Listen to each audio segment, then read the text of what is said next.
EPIC ലൈബ്രറിയുടെ പുതിയൊരു വീഡിയോയിലേക്ക് എല്ലാവർക്കും സ്വാഗതം. 2026 ലോഗോസ് ക്വിസിന് തയ്യാറെടുക്കാൻ സഹായിക്കുന്ന വീഡിയോ സീരീസിലെ 8ാമത്തെ ഭാഗമാണിത്. മുൻഭാഗങ്ങളുടെ പ്ലേലിസ്റ്റുകൾ ഡിസ്ക്രിപ്ഷനിലും ഐ ബട്ടണിലും കൊടുക്കുന്നുണ്ട്.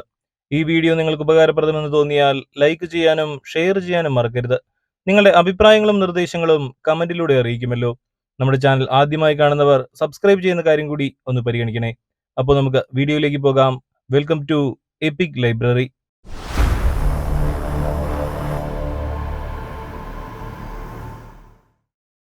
സാമുവലിന്റെ 1-ാം പുസ്തകം 1-ാം അധ്യായവുമായി ബന്ധപ്പെട്ട 38 ചോദ്യോത്തരങ്ങളാണ് ഈ വീഡിയോയിൽ ഉൾപ്പെടുത്തിയിരിക്കുന്നത്. ചോദ്യം 1. 1 സാമുവൽ അധ്യായം 1-ൽ എത്ര വാക്യങ്ങളുണ്ട്? ഉത്തരം 28 വാക്യങ്ങൾ. ചോദ്യം 2. 1 സാമുവൽ അധ്യായം 1-ന്റെ ശീർഷകം എന്ത്? ഉത്തരം സാമുവലിന്റെ ജനനം. ചോദ്യം 3. റാമാത്തയിം എന്ന പ്രദേശം എവിടെയാണ് സ്ഥിതി ചെയ്തിരുന്നത്?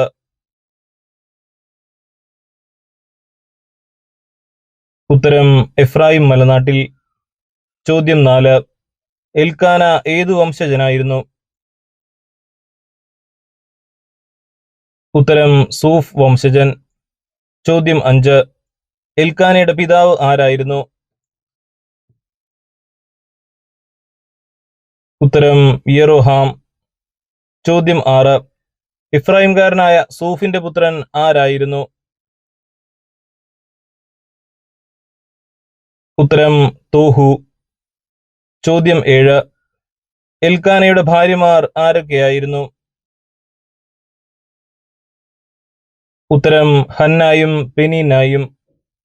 ചോദ്യം 8. എൽക്കാന സൈന്യങ്ങളുടെ കർത്താവിനെ ആരാധിക്കാനും അവിടത്തേക്ക് ബലിയർപ്പിക്കാനുമായി വർഷം തോറും പോയിരുന്നത് എവിടേക്കാണ്? ഉത്തരം ഷീലോയിലേക്ക്. ചോദ്യം 9. എൽക്കാന കർത്താവിന് ബലിയർപ്പിക്കുവാൻ ഷീലോയിൽ പോകുന്ന കാലത്ത് കർത്താവിന്റെ പുരോഹിതർ ആരായിരുന്നു?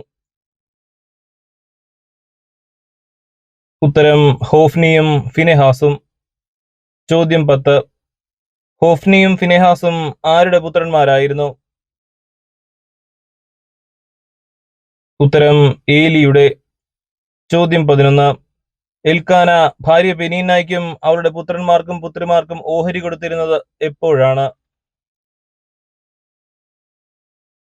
ഉത്തരം ബലിയർപ്പിക്കുന്ന ദിവസം. ചോദ്യം 12. പൂരിപ്പിക്കുക. ബലിയർപ്പിക്കുന്ന ദിവസം എൽക്കാന ഭാര്യ പെനീനായ്ക്കും അവളുടെ പുത്രന്മാർക്കും പുത്രിമാർക്കും ഡാഷ് കൊടുത്തിരുന്നു? ഉത്തരം ഓഹരി. ചോദ്യം 13. ബലിയർപ്പിക്കുന്ന ദിവസം എൽക്കാന ഓഹരി കൊടുത്തിരുന്നത് ആർക്കാണ്? ഉത്തരം ഭാര്യ പെനീനായ്ക്കും അവളുടെ പുത്രന്മാർക്കും പുത്രിമാർക്കും. ചോദ്യം 14. എൽക്കാന കൂടുതൽ സ്നേഹിച്ചിരുന്നത് ആരെയാണ്? ഉത്തരം ഹന്നായെ. ചോദ്യം 15. എൽക്കാന ഹന്നായ്ക്ക് ഓഹരിയിൽ ഒരു അംശം മാത്രം നൽകിയത് എന്തുകൊണ്ടാണ്? ഉത്തരം കർത്താവ് അവളെ വന്ധ്യയാക്കിയിരുന്നതിനാൽ. ചോദ്യം 16. ഹന്നായുടെ സപത്നി അവളെ വേദനിപ്പിച്ചിരുന്നത് എന്ത് നിമിത്തമാണ്? ഉത്തരം അവളുടെ വന്ധ്യത നിമിത്തം. ചോദ്യം 17. പെനീന ഹന്നായെ പ്രകോപിപ്പിച്ചിരുന്നത് എപ്പോഴാണ്? ഉത്തരം ആണ്ടുതോറും കർത്താവിന്റെ ഭവനത്തിലേക്ക് പോയിരുന്നപ്പോഴൊക്കെ. ചോദ്യം 18. പെനീന ഹന്നായെ പ്രകോപിപ്പിക്കുമ്പോൾ അവൾ എന്താണ് ചെയ്തിരുന്നത്? ഉത്തരം കരയുകയും ഭക്ഷണം കഴിക്കാതിരിക്കുകയും ചെയ്തു. ചോദ്യം 19. എന്തിനാണ് നീ കരയുകയും ഭക്ഷിക്കാതിരിക്കുകയും ചെയ്യുന്നതെന്ന് ഹന്നായോട് ചോദിച്ചത് ആരാണ്? ഉത്തരം എൽക്കാന. ചോദ്യം 20. ഷീലോയിൽ വെച്ച് മറ്റുള്ളവർ ഭക്ഷിക്കുകയും പാനം ചെയ്യുകയും ചെയ്തതിനു ശേഷം ഹന്ന പോയത് എവിടേക്കാണ്? ഉത്തരം കർത്താവിന്റെ സന്നിധിയിലേക്ക്. ചോദ്യം 21. ഹന്ന കർത്താവിന്റെ സന്നിധിയിൽ ചെന്നപ്പോൾ ദേവാലയത്തിന്റെ വാതിൽപ്പടിക്ക് സമീപമുള്ള പീഠത്തിൽ ഇരുന്നിരുന്നത് ആരാണ്? ഉത്തരം പുരോഹിതനായ ഏലി. ചോദ്യം 22. തനിക്കൊരു പുത്രനെ നൽകിയാൽ അവന്റെ ജീവിതകാലം മുഴുവൻ അവനെ ഞാൻ അങ്ങേക്ക് പ്രതിഷ്ഠിക്കുമെന്നും അവന്റെ ശിരസിൽ ക്ഷൗരക്കത്തി സ്പർശിക്കുകയില്ല എന്നും നേർച്ച നേർന്നത് ആരാണ്? ഉത്തരം ഹന്ന. ചോദ്യം 23. ദൈവസന്നിധിയിൽ പ്രാർത്ഥിച്ചുകൊണ്ടിരുന്ന ഹന്നായെ ശ്രദ്ധിച്ചുകൊണ്ടിരുന്നത് ആരാണ്? ഉത്തരം ഏലി. ചോദ്യം 24. ദൈവസന്നിധിയിൽ പ്രാർത്ഥിക്കവേ ഹന്നായുടെ അധരം മാത്രം ചലിക്കുകയും ശബ്ദം പുറത്തു വരാതിരിക്കുകയും ചെയ്യുന്നത് കണ്ട ഏലിക്ക് അവളെപ്പറ്റി എന്തു തോന്നിയെന്നാണ് വിശുദ്ധ ഗ്രന്ഥം പറയുന്നത്? ഉത്തരം അവൾ മദ്യപിച്ചിട്ടുണ്ടെന്ന്. ചോദ്യം 25. എത്ര നേരം നീ ഉന്മത്തയായിരിക്കും? നിന്റെ ലഹരി അവസാനിപ്പിക്കുക. ആര് ആരോട് പറഞ്ഞു? ഉത്തരം ഏലി ഹന്നായോട്. ചോദ്യം 26. ഞാൻ എന്തനുഭവിക്കുന്നവളാണെന്നാണ് ഹന്ന ഏലിയോട് പറഞ്ഞത്? ഉത്തരം വളരെയേറെ മനോവേദന. ചോദ്യം 27. ഞാൻ എന്ത് കഴിച്ചിട്ടില്ല എന്നാണ് ഹന്ന ഏലിയോട് പറഞ്ഞത്? ഉത്തരം വീഞ്ഞോ ലഹരി പാനീയമോ. ചോദ്യം 28. ഞാൻ കർത്താവിന്റെ സന്നിധിയിൽ എന്ത് പകരുകയായിരുന്നുവെന്നാണ് ഹന്ന ഏലിയോട് പറഞ്ഞത്? ഉത്തരം എന്റെ ഹൃദയവികാരങ്ങൾ. ചോദ്യം 29. പൂരിപ്പിക്കുക. ഈ ദാസിയെ അധപതിച്ച ഒരുവളായി വിചാരിക്കരുതേ. അത്യധികമായ ഡാഷ് മൂലമാണ് ഞാൻ ഇതുവരെ സംസാരിച്ചത്. ഉത്തരം ആകുലതയും അസ്വസ്ഥതയും.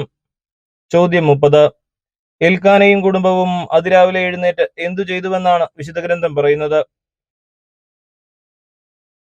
ഉത്തരം കർത്താവിനെ ആരാധിച്ചു. ചോദ്യം 31. എന്തു പറഞ്ഞാണ് ഹന്ന കുഞ്ഞിന് സാമുവൽ എന്ന് പേരിട്ടത്? ഉത്തരം ഞാൻ അവനെ കർത്താവിനോട് ചോദിച്ചു വാങ്ങിയതാണ്. ചോദ്യം 32.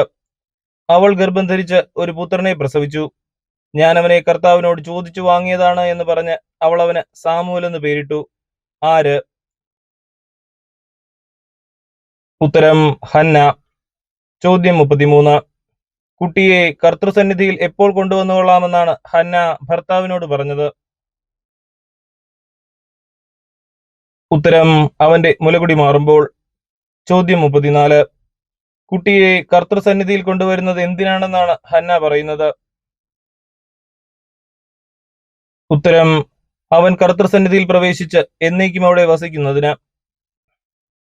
ചോദ്യം 35. എൽക്കാനയും കുടുംബവും കാളക്കുട്ടിയെ ബലിയർപ്പിച്ച ശേഷം എന്താണ് ചെയ്തത്?